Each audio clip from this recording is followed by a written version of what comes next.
নমস্কার। সকল গল্পপ্রেমী ও সাহিত্যপ্রেমী শ্রোতা বন্ধুদের আমার অনেক স্বাগত। আমার আজকের নিবেদন শরদিন্দু বন্দ্যোপাধ্যায়ের লেখা একটি ছোট গল্প, কর্তার কীর্তি। বর্ধমান জেলার ধনী ও বনিয়াদি জমিদার বাবু ঋষিকেশ রায় তাহার জ্যেষ্ঠ পুত্র হেমন্তকে বাড়ি হইতে দূর করিয়া দিয়াছিলেন। ইহার কারণ সে তাহার মনোনীতা পাত্রীকে উপেক্ষা করিয়া একটি আইএ পাশ করা মেয়েকে নিজে পছন্দ করিয়া বিবাহ করিয়াছিল। ভয় নাই, ইহা পিতৃরস্পীড়িত হেমন্তের দুর্দশার করুণ কাহিনী নয়।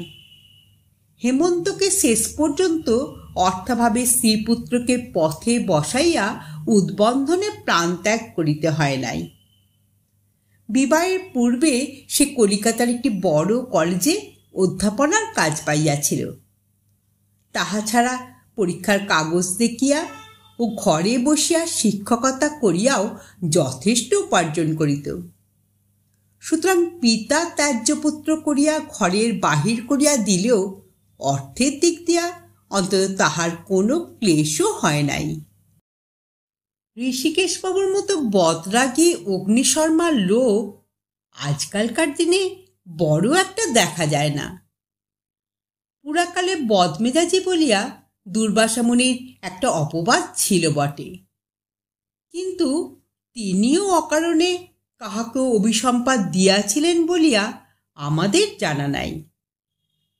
ঋষিকেশবাবুর কারণ অকারণের বালাই ছিল না, তিনি সর্বদাই চটিয়া থাকিতেন।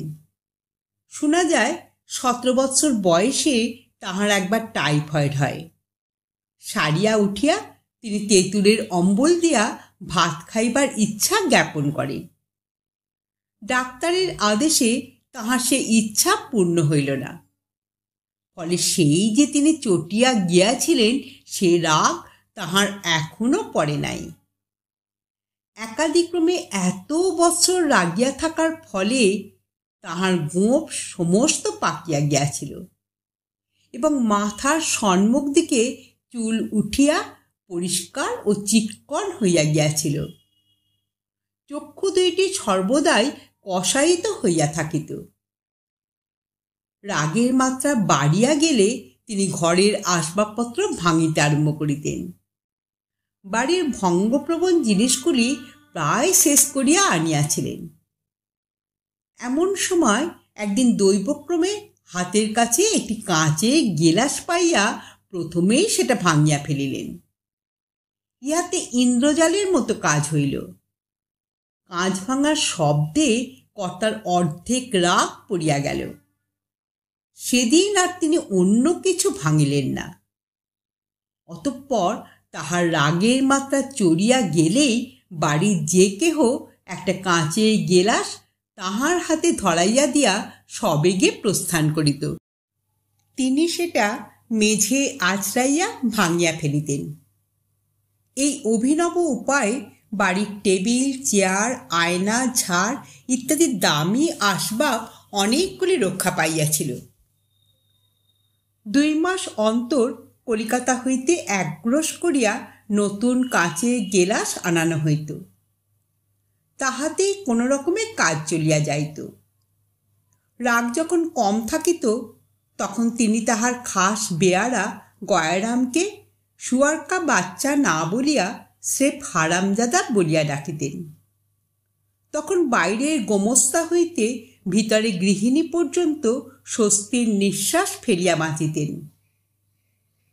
2 বৎসর পূর্বে হেমন্ত যখন জানাইল যে সে পিতৃনির্বাচিতা কলাবতী নাম্নী 11 বর্ষীয়া মেয়েটিকে বিবাহ করিবে না, পরন্তু বেথুন কলেজের একটি অষ্টাদশী মাতৃহীনা কুমারীকে বধূরূপে মনোনীত করিয়াছে, তখন কর্তা দ্রুত পরম্পরায় 23টা গেলাস ভাঙিয়া ফেলিলেন। কিন্তু তাহাতেও যখন ক্রোধ প্রশমিত হইল না, তখন তিনি হেমন্তের ঘরে ঢুকিয়া একখানা 6 ফুট লম্বা ভিনিসীয় আয়না পদাঘাতে ভাঙিয়া ফেলিয়া দ্বারের দিকে অঙ্গুলি নির্দেশপূর্বক ঘোর গর্জনে কহিলেন, বেরিয়ে যা, এক্ষুনি আমার বাড়ি থেকে, এক কাপড়ে বেরিয়ে যা, তোর মতো শুয়োরের মুখ দেখতে চাই না, বলিয়া হেস্যার ধ্বনির মতো একটা শব্দ করিলেন। হেমন্ত সেই যে এক কাপড়ে বাহির হইয়া গেল, তাহার পর আজ পর্যন্ত পিতৃভবনে পদার্পণ করে নাই। হেমন্তের বিবাহের সমস্ত ঠিক হইয়াই ছিল, তাহার মাসির বাড়ি হইতে বিবাহ হইবে। বিবাহের দিন দুই পূর্বে গৃহিণী কাঁপিতে কাঁপিতে কর্তার নিকট গিয়া বলিলেন, আমি কালীঘাট যাব, মানত আছে, শিশিরের সঙ্গে আমায় পাঠিয়ে দাও। রাগী হইল হৃষিকেশবাবু অত্যন্ত কূটবুদ্ধি। গৃহিণীর আর্জি শুনিয়া তিনি হেস্যাধ্বনিবৎ শব্দ করিলেন। কটমট করিয়া তাকাইয়া বলিলেন, মানত আছে, শিশিরের সঙ্গে পাঠিয়ে দাও, চালাকি? আচ্ছা, আমি সঙ্গে করে নিয়ে যাচ্ছি, দেখি কেমন কালীঘাটের মানত। গয়া, শুয়ারকা বাচ্চা কোথায় গেল? গৃহিণী চক্ষে অঞ্চল দিয়া দ্রুত পদে প্রস্থান করিলেন। গয়া দ্বারের বাহিরে এক গিলাস শরবত হাতে লইয়া দাঁড়াইয়াছিল। ঘরে ঢুকিয়া কর্তার হাতে দিতেই তিনি সেটা দেয়ালে মারিয়া ভাঙিয়া ফেলিলেন। সগর্জনে বলিলেন, ম্যানেজারকে ডাক। ম্যানেজার আসিলে তাহাকে হুকুম দিলেন, খিড়কি আর সদর দেউড়িতে 4টে করে খোঁট্টা দারোয়ান বসাও, বুড়ি যেন না পালায়, আর গয়া হারামজাদা তামাক দিয়ে যাক। হারামজাদা শুনিয়া সকলে বুঝিল গৃহিণীর চক্রান্ত ধরিয়া ফেলিয়া কর্তা মনে মনে খুশি হইয়া উঠিয়াছেন। গৃহিণীর কালীঘাটে পূজা দিতে যাওয়া হইল না। ওদিকে হেমন্তর বিবাহ হইয়া গেল। ইহার পর 2 বৎসর কাটিয়াছে। গৃহিণী বাড়ির মধ্যে কর্তার নজরবন্দি আছেন। একদিনের জন্য কোথাও যাইতে পার নাই। এমনকি ভগ্নিপতির অত বড় অসুখেও তাহাকে বোনের বাড়ি যাইতে দেওয়া হয় নাই। কিন্তু শিশিরকে বাড়ির মধ্যে অন্তরীণ রাখা শক্ত। সে কলেজে পড়ে, তাই বাধ্য হইয়া তাহাকে কলিকাতায় মাসির বাড়ি থাকিতে দেওয়া হইয়াছে। যা হোক, হৃষিকেশবাবু তাহাকে ডাকিয়া শাসাইয়া দিয়াছেন যে কোনোদিন যদি সে হেমন্তর বাড়িতে যায় কিংবা তাহার সহিত বাক্যালাপ করে, তাহা হইলে তাহাকেও তিনি ত্যায্য পুত্র করিয়া বাড়ি হইতে দূর করিয়া দিবেন। কিন্তু সম্প্রতি কয়েকদিন হইতে বাড়ির মধ্যে ভিতরে ভিতরে কি একটা ষড়যন্ত্র চলিতেছে। কর্তা তাহা বেশ বুঝিতে পারিয়াছেন। গত শনিবার শিশির আসিয়াছিল।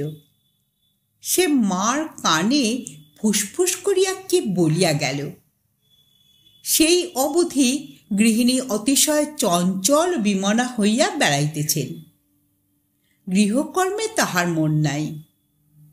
একদিন ক্রন্দনরত অবস্থায় কর্তার কাছে ধরা পড়িয়া গিয়াছেন, কিন্তু বহু উৎপীড়ন ও তর্জন করিয়াও কর্তা ভিতরের কথা কিছুই বাহির করিতে পারেন নাই। তাহার সকল প্রশ্নই গৃহিণী উদাস মৌনব্রত অবলম্বন করিয়া সহ্য করিয়াছেন।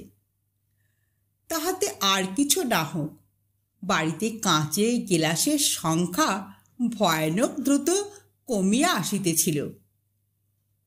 একে তো এইরূপ অবস্থা, তাহার উপর আজ সকালে উঠিয়াই কর্তা একেবারে সপ্তমে চড়িয়া গিয়াছেন। হতভাগ্য সরকার সকালবেলা হুকুম লইতে আসিয়া কর্তার সম্মুখেই হাঁচিয়া ফেলিয়াছিল। আর যায় কোথা, কর্তা একেবারে হুঙ্কার দিয়া উঠিলেন, বেয়াদব, উল্লুক কোথাকার, এত বড় আস্পর্ধা! গয়া শুয়ারকা বাচ্চা কোথায় গেল? সরকার তো প্রাণ লইয়া পলায়ন করিল, কিন্তু কর্তার সে রাগ সমস্ত দিনে পড়িল না। আজ কিনা সন্ধ্যার সময় আবার শিশির আসিল। নিজের বসিবার ঘর হইতে তাহার গলার আওয়াজ শুনিতে পাইয়া কর্তা তাহাকে ডাকিয়া পাঠাইলেন। শিশির ঘরে ঢুকিতেই তিনি আরম্ভ করিলেন, তুই হেমন্তর বাড়িতে যাস? সত্যি কথা বল হতভাগা, নইলে আজ তোকে মেরেই খুন করব। 20 বছরের ছেলে শিশির পিতার মুখের পানে হতভম্ব হইয়া তাকিয়া রইল। তাহার প্রশ্নের হাঁ বা না কোনো উত্তরই দিতে পারিল না। ঋষিকেশবাবু তাহার কণ্ঠস্বর তারা গ্রামের ধৈবতে তুলিয়া বলিলেন, কার হুকুমে তুই সেখানে গিয়েছিলি? পাজি, নচ্ছার? কি বলেছিলাম তোকে আমি? আমার হুকুম হুকুম নয় বটে? শিশির গোঁজ হইয়া দাঁড়াইয়া রহিল। ঋষিকেশবাবু এক পদাঘাতে জ্বলন্ত কলিকাশুদ্ধ গড়গড়াটা দূরে ফেলিয়া দিয়া বলিলেন, কি করতে তুই গিয়েছিলি সেখানে? বল আমাকে। আজ তোরই একদিন কি আমারই একদিন? নিজের মার কাছে এসে ফিসফিস করে কি বলেছিস? বল শিগগির হতভাগা, নইলে গাছে বেঁধে তোর গায়ে জল বিছুটি দেয়াব। শিশির ভিতরে ভিতরে মরিয়া হইয়া উঠিল। সে 2 হাত শক্তভাবে মুঠি করিয়া বলিল, আমি এখন থেকে দাদা বৌদির কাছেই থাকব ঠিক করেছি, আর আর মাকেও তাদের কাছে নিয়ে যাব। ঋষিকেশবাবু একেবারে লাফাইয়া দাঁড়াইয়া উঠিলেন। কি, এত বড় আস্পর্ধা? শিশির গোঁ ভরে বলিয়া চলিল, আমাকে থাকতেই হবে। বৌদির শরীর খারাপ, তার ছেলে হবে। ঋষিকেশবাবু আবার চিৎকার করিবার জন্য হাঁ করিয়াছিলেন। সেই অবস্থাতেই হঠাৎ বসিয়া পড়িলেন। সংবাদটা পরিপাক করিতে মিনিট খানেক সময় লাগিল। তারপর পুনশ্চ গর্জন ছাড়িলেন, ছেলে হবে তো তোর কি, শুয়োর? শিশির বলিল, দাদা সমস্ত দিন বাড়ি থাকেন না, বৌদি একলা, তাই আমাকে থাকতে হবে, আর মাকেও। বেরো বেরো, এই দণ্ডে আমার বাড়ি থেকে দূর হ, নইলে চাপকে লাল করে দেব। শুয়োর, পাজি, বম্বেটে কোথাকার, যাবি নে। শিশির আর অপেক্ষা করিল না। যেমন আসিয়াছিল তেমনি বাহির হইয়া গেল। মার সহিত সাক্ষাৎ পর্যন্ত করা হইল না। সমস্ত রাত্রি ঋষিকেশ বাড়িময় দাপাইয়া বেড়াইলেন। সেদিন আর ভয়ে কেহ তাহার কাছে গিলাস লইয়াও অগ্রসর হইতে পারিল না। পরদিন বেলা 9টার সময় স্নানাহার করিয়া তিনি ম্যানেজারকে ডাকিয়া পাঠাইলেন। বলিলেন, আমি কলকাতায় যাচ্ছি, সন্ধে নাগাদ ফিরব। তুমি সাবধানে থেকো, আর গিন্নি যেন না পালায়। আর শিশির হতচ্ছাড়া যদি বাড়ি ঢুকতে চায় মেরে তাড়াবে। গাড়ি জুততে বলো। ম্যানেজার ভয়ে ভয়ে বলিলেন, মোটর কোম্পানির এজেন্টকে আজ ডেকেছিলেন, সে এসেছে। তাকে।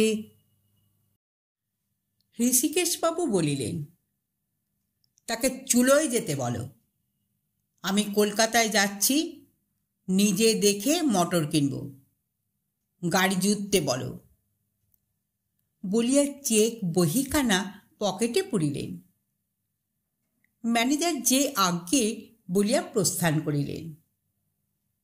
গাড়িতে স্টেশনে যাইতে যাইতে ঋষিকেশ নিজের মনে গর্জিতে লাগিলেন, কি আস্পর্ধা! আমার সঙ্গে চালাকি! দেখে নেব। আমার বউ আমার নাতি, আমি ঋষিকেশ রায়, দেখে নেব কে কি করতে পারে। বেলা প্রায় 1:30টার সময় একখানা ঝকঝকে নতুন ফিয়াট গাড়ি কলিকাতায় প্রফেসর হেমন্ত রায়ের বাড়ির সম্মুখে আসিয়া দাঁড়াইল। গাড়ির আরোহী গলা বাড়াইয়া দেখিলেন ছোট্ট সুদৃশ্য বাড়িখানি, চারিধারে একটুখানি সংকীর্ণ ঘাসের বেষ্টনী, সামনে লোহার ফটক বন্ধ। হেস্যাধ্বনি করিয়া ঋষিকেশবাবু গাড়ি হইতে নামিলেন। ফটক খুলিয়া সম্মুখের বন্ধ দরজায় সজোরে কড়া নাড়িলেন। একটা ছোকরা গোছের চাকর দ্বার খুলিয়া সম্মুখে কষায়িত নেত্র বৃদ্ধ ও তাহার পিছনে একখানি দামি নূতন মোটরকার দেখিয়া সসম্ভ্রমে জিজ্ঞাসা করিল, কি চাই বাবু? ঋষিকেশবাবু উত্তর না দিয়া ভিতরে প্রবেশ করিলেন। চাকরটা বলিল, বাবু বাড়ি নেই, কলেজে গেছেন, তার ফিরতে দেরি আছে। ঋষিকেশ কর্ণপাত না করিয়া ভিতরের দিকে চলিলেন। চাকরটাই অদ্ভুত বৃদ্ধের আচরণ দেখিয়া তাড়াতাড়ি সম্মুখের পথ আগলাইয়া রুক্ষ স্বরে কহিল, ওদিকে কোথায় চলেছেন? ওটা অন্দরমহল, বাবু বাড়ি নেই। এ সময় আপনি কি চান? আপনার নাম কি? ঋষিকেশ শুধু একটি হেস্যাধ্বনি করিয়া চাকরটার কর্ণ ধারণপূর্বক এক ধারে সরাইয়া দিলেন। তারপর সম্মুখে সিঁড়ি দিয়া গট গট করিয়া উপরে উঠিতে লাগিলেন। উপরের একটা ঘরে তখন মেঝের উপর মাদুর বিছাইয়া পা ছড়াইয়া বসিয়া প্রতিমা ভেলভেটের জুতার কাপড়ে রেশমের ফুল তুলিতেছিল। কৃষাঙ্গী সুন্দরী, বুদ্ধির বিভায় মুখখানি জল জল, চুলগুলি পিঠের উপর ছড়ানো। নূতন সৌভাগ্যের কোনো লক্ষণই এখনো দেহে প্রকাশ পায় নাই। তাহাকে দেখিলেই মন খুশি হইয়া ওঠে। তাহার হাঁটুর কাছে মাথা রাখিয়া শিশির কড়িকাঠের দিকে চোখ তুলিয়া লম্বাভাবে শুইয়াছিল। গতকল্য বাবার সহিত যে ব্যাপার ঘটিয়া গিয়াছে তাহা বৌদিদিকে বলা যাইতে পারে কি না, সে মনে মনে তাহাই গবেষণা করিতেছিল। কিছুক্ষণ ভাবিয়া সে স্থির করিল, না, বলিয়া কাজ নাই। বৌদিদি দুঃখ পাইবেন মাত্র, আর কোনো ফল হইবে না। দাদাকে চুপি চুপি একসময় বলিলেই হইবে। বৌদিদির সন্তান সম্ভাবনার কথা গত সপ্তাহে দাদার মুখে শুনিয়া শিশির আপনা হইতে ছুটিয়া মার কাছে গিয়াছিল। মাও শুনিয়া আনন্দে ও আশঙ্কায় অতিশয় চঞ্চল হইয়া উঠিয়াছিলেন, কিন্তু কর্তার রোষবহ্নি ডিঙাইয়া কিছু করিতে সাহস করেন নাই। গতকল্য শিশির দৃঢ়প্রতিজ্ঞ হইয়া আবার বাড়ি গিয়াছিল, যেমন করিয়াই হোক মাকে লইয়া আসিবে। তারপরে সেই বিভ্রাট, মার সঙ্গে শিশির দেখা পর্যন্ত করিতে পারিল না। এই কথাটাই মনের মধ্যে তোলাপাড়া করিতে করিতে শিশির বলিল, আচ্ছা বৌদি, মা যদি এখন কোনো রকমে হঠাৎ এসে পড়েন? সম্মুখের দেয়ালে শ্বশুর ও শাশুড়ির এনলার্জ করা ফটোগ্রাফ টাঙানো ছিল। সেই দিকে চোখ তুলিয়া কিছুক্ষণ শাশুড়ির ছবির দিকে চাহিয়া থাকিয়া একটি ক্ষুদ্র নিঃশ্বাস ত্যাগ করিয়া প্রতিমা বলিল, তা যদি হতো ঠাকুরপো। শিশির সহসা কনুইয়ে ভর দিয়া উঠিয়া বলিল, আচ্ছা, মাকে যদি চুরি করে নিয়ে আসি, বাবা কিছু টের না পান?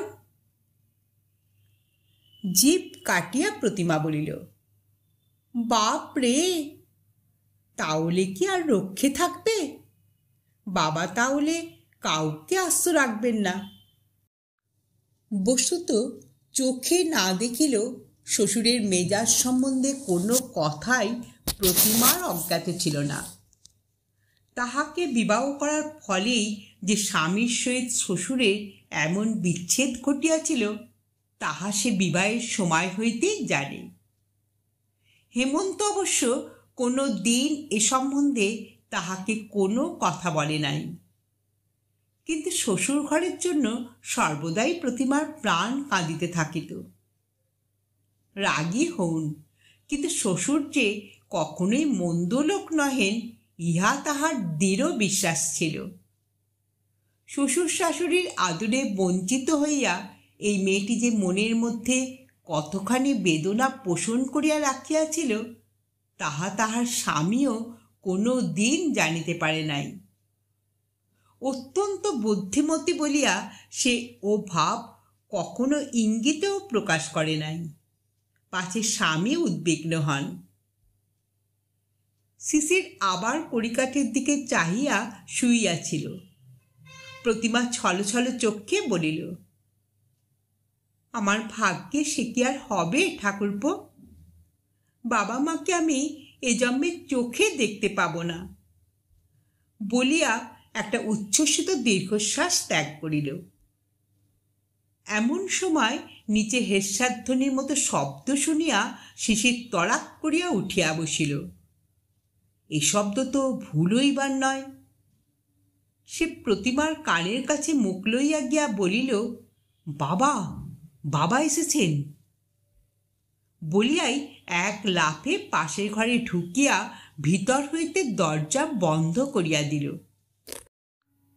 প্রতিমার মুখ সাদা হইয়া গেল, বুক ঢিপ ঢিপ করিয়া উঠিল।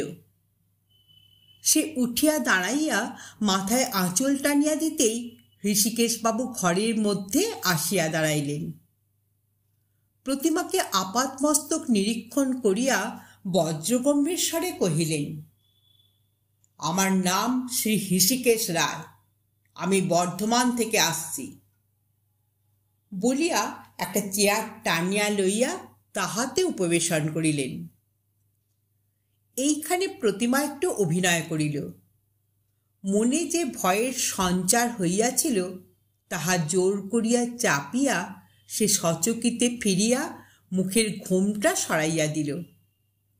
বিস্ময়, আনন্দ, ভক্তি, লজ্জা মিশ্রিত চক্ষে হৃষিকেশবাবুর মুখের দিকে এক মুহূর্ত চাহিয়া থাকিয়া অর্ধস্ফুট স্বরে উচ্চারণ করিল, বাবা। তারপর গলায় আঁচল দিয়া তাহার পায়ের উপর মাথা রাখিয়া প্রণাম করিল। অগ্নুৎকারী ভিসুভিয়াসের মাথার উপর উত্তর মেরুর সমস্ত বরফ চাপাইয়া দিলে কি ফল হয় বলিতে পারি না। হৃষিকেশবাবুরও মুখের কোনো ভাব পরিবর্তন দেখা গেল না। তিনি ক্ষীণভাবে একটু হেস্যাধ্বনি করিয়া বলিলেন, তুমি আমার পুত্রবধূ, তোমার নাম কি? আমার নাম প্রতিমা। বলিয়া সে তাহার পায়ের কাছেই বসিয়া পড়িল। এইটুকু অভিনয় করিয়াই তাহার উরু দুটা থরথর করিয়া কাঁপিতেছিল। হৃষিকেশবাবু চাহিয়া দেখিলেন, হ্যাঁ, নাম সার্থক বটে। বধূর মুখ দেখিলে চোখ জুড়াইয়া যায়। শুনিয়াছিলেন বধূ আইএ পাস, কিন্তু কই তাহার আচরণে বিদ্যাভিমানের কোনো চিহ্নই তো নাই। তিনি এক দর্পিতা তীক্ষ্ণ ভাষিণী যুবতী মনে মনে কল্পনা করিয়া রাখিয়াছিলেন। কিন্তু এ কি? হৃষিকেশবাবু মনে মনে একবার হেস্যাধ্বনি করিলেন, কিন্তু তাহা পুত্রদের উদ্দেশ্যে। হতভাগারা তাহাকে বলে নাই কেন? প্রতিমা শ্বশুরের মুখের দিকে একবার চাহিয়া উঠিয়া দাঁড়াইয়া মৃদু কণ্ঠে বলিল, আপনি বড় ঘেমেছেন, জামাটা খুলে ফেললে হতো না বাবা? হাত পাকা আনিয়া সে বাতাস করিবার উপক্রম করিতেই হৃষিকেশবাবু বলিয়া উঠিলেন, থাক থাক, তোমায় আর কষ্ট করতে হবে না মা, আমি নিজেই বাতাস খাচ্ছি। বলিয়া ফেলিয়াই হৃষিকেশবাবু একেবারে স্তম্ভিত হইয়া গেলেন। এ ধরনের কথা গত 33 বৎসরের মধ্যে তাহার মুখ দিয়া একবারও বাহির হয় নাই। পাশের ঘরের দরজায় কান লাগাইয়া শিশির নিষ্পন্দ বক্ষে এতক্ষণ শুনিতেছিল। এবার সে পা টিপিয়া টিপিয়া সরিয়া গিয়া দেয়ালে টাঙানো রামকৃষ্ণ পরমহংসদেবের ছবির সম্মুখে দাঁড়াইয়া প্রাণপণে দুর্গা নাম জপ করিতে লাগিল।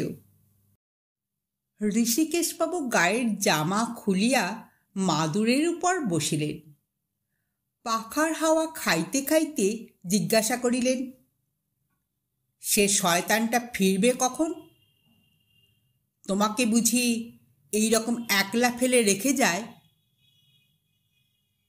চোখের জল ও মুখের হাসি একসঙ্গে নিরুদ্ধ করিয়া প্রতিমা নিরুত্তরে বসিয়া রহিল। হৃষিকেশবাবু গলা এক পর্দা চড়াইয়া দিয়া বলিলেন, স্টুপিড, বদমাইশ সব। শিশিরটাকেও বাড়ি থেকে দূর করে দিয়েছি। এমন বউ আমার কাছ থেকে লুকিয়ে রেখেছিল। আজই আমি তোমাকে বাড়ি নিয়ে যাব, দেখি কোন ব্যাটা কি করতে পারে। শ্বশুরের মুখের দিকে চাহিয়া প্রতিমা আর অশ্রু সংবরণ করিতে পারিল না, ঝরঝর করিয়া কাঁদিয়া ফেলিল। হৃষিকেশবাবু তাহাকে কোলের কাছে টানিয়া আনিয়া নিজের থানে খোঁট দিয়া তাহার চোখ মুছাইয়া দিয়া সগর্জনে কহিলেন, কেঁদো না, আমি হেমন্তটাকে দেখে নেব। সব ওই ছোঁড়ার শয়তানি। আমি বুঝেছি গিন্নিও এর মধ্যে আছেন। আমাকে এতদিন বলেনি কেন? ষড়যন্ত্র, যত সব চোর বম্বেটের দল। নইলে এই বউকে আমি 2 বছর বাইরে ফেলে রাখি। প্রতিমা শ্বশুরের কোলের উপর উপুর হইয়া পড়িয়া রুদ্ধস্বরে বলিল, বাবা, আমাকে বাড়িতে মার কাছে নিয়ে চলুন। যাবই তো, এখনই নিয়ে যাব। আমি হৃষিকেশ রায়, আমি কি কারো তোয়াক্কা রাখি? জামাটা গায়ে দিতে দিতে পুনরায় বলিলেন, তোমায় নিয়ে যাব বলে নতুন মোটর কিনে নিয়ে একেবারে এসেছি। ট্রেনে তো আর তোমার যাওয়া হতে পারে না। হৃষিকেশ উঠিয়া দাঁড়াইলেন। প্রতিমা থতমতভাবে একবার ঢোক গিলিয়া বলিল, এক্ষুনি? কিন্তু বাবা। হৃষিকেশবাবু চড়া সুরে বলিলেন, কিন্তু কি? সেই রাস্কেলটার অনুমতি নিয়ে তবে তোমাকে নিয়ে যেতে হবে। আমি এই তোমাকে নিয়ে চললাম, ওদের যদি ক্ষমতা থাকে মোকদ্দমা করুক গিয়ে। প্রতিমা আর দ্বিরুক্তি করিল না, যেমন ছিল তেমনই বেশে শ্বশুরের সঙ্গে নামিয়া চলিল। সদর দরজা পর্যন্ত গিয়া হৃষিকেশবাবু থমকিয়া দাঁড়াইয়া পড়িলেন। উদ্বিগ্নভাবে পুত্রবধূর দিকে তাকাইয়া কহিলেন, কিন্তু শুনেছিলাম ওই শিশির হতভাগা বলেছিল যে তুমি নাকি, মানে তোমার নাকি কোনো ভয়ের কারণ নেই তো মা? মোটরে প্রায় 60 মাইল যেতে হবে। যদি কষ্ট হয়, যদি কোনো রকম। আরক্ত মুখ কোনো মতে ঘোমটায় ঢাকিয়া প্রতিমা তাড়াতাড়ি গাড়িতে গিয়া উঠিল। 3টের সময় হেমন্ত বাড়ি ফিরিতেই শিশির ছুটিয়া গিয়া তাহাকে জড়াইয়া ধরিয়া বলিল, দাদা, বাবা এসেছিলেন, বৌদিকে বাড়ি নিয়ে গেলেন। বলে গেছেন আমাদের ক্ষমতা থাকে তো যেন মোকদ্দমা করি। বলিয়া উচ্চৈ স্বরে হাসিয়া উঠিল। ভাইয়ের কাছে সমস্ত আদ্যপান্ত শুনিয়া হেমন্ত স্মিত মুখে বলিল, সব তো তুই করলি, এখন আমি কি করব উপদেশ দে। অতঃপর দুই ভাইয়ে আধ ঘণ্টা ধরিয়া পরামর্শ করিয়া বিকাল 5টার গাড়িতে বর্ধমান রওনা হইল। রাত্রি 8টার সময় বৌমার তত্ত্বাবধান করিবার জন্য অন্দরে প্রবেশ করিয়া কর্তা দেখিলেন দুই ভাই হেমন্ত ও শিশির মায়ের ঘরের মেঝে আহারে বসিয়াছে। গৃহিণীর সম্মুখে বসিয়া খাওয়াইতেছেন এবং নববধূ একখানা রিকাবি হস্তে দ্বারের পাশে দাঁড়াইয়া আছে। ঋষিকেশবাবু ভীষণ ভ্রুকুটি করিয়া কহিলেন, এ দুটোকে কে বাড়িতে ঢুকতে দিলে? নিশ্চয়ই খিড়কি দিয়ে ঢুকেছে। আস্পর্ধা, এখনই ওদের বেরিয়ে যেতে বলো। হেমন্ত শিশির কথা কইল না, হেঁট মুখে আহার করিতে লাগিল। গৃহিণী বলিলেন, কেন যাবে? যাবে না, আর যদি যায় বৌমাকে নিয়ে যাবে। আমিও যাব, দেখি তুমি কি করে আটকাও। ঋষিকেশবাবু কটমট করিয়া তাকাইয়া বলিলেন, ভারী আস্পর্ধা হয়েছে। আচ্ছা, এখন কিছু বলছি না, বৌমার শরীর খারাপ, কিন্তু এর পরে বৌমা তুমি সৌগে যাও, হতভাগাদের আর পরিবেশন করতে হবে না বলিয়া মধ্যম রকমের একটা হেস্যাধ্বনি করিয়া তিনি প্রস্থান করিলেন। কিছুক্ষণ পরে বৈঠকখানা হইতে কর্তার গলা শোনা গেল, গয়া হতভাগা কোথায় গেল? তামাক দিয়ে যাক। গয়ারামের এত বড় সৌভাগ্য জীবনে কখনো হয় নাই। সে নববধূ ঠাকুরানীর পায়ের কাছে ঢিপ করিয়া একটা গড় করিয়া বাইরে ছুটিল। হেমন্ত ও শিশির মায়ের মুখের দিকে চাহিয়া হাসিল। গৃহিণী চোখের জল মুছিয়া ভাঙা গলায় বলিলেন, যাও বৌমা, তোমার শ্বশুর হুকুম দিয়ে গেলেন, আজকের মতো শুয়ে পড়োগে মা, কাল ওদের পরিবেশন করে খাইও। আপনারা এতক্ষণ শুনছিলেন শরদিন্দু বন্দ্যোপাধ্যায়ের লেখা কর্তার কীর্তি গল্পটি এখানেই সমাপ্ত হলো। যদি শ্রোতা বন্ধুদের আমার গল্প পাঠ ভালো লেগে থাকে তাহলে অবশ্যই একটা লাইক দেবেন এবং পাশের মানুষের সঙ্গে গল্পটি শেয়ার করবেন। আর যারা প্রথমবার আমার চ্যানেলে গল্পটি শুনছেন তারা কাইন্ডলি একটু সাবস্ক্রাইব করে দেবেন। আপনারা সকলে খুব ভালো থাকবেন। নমস্কার।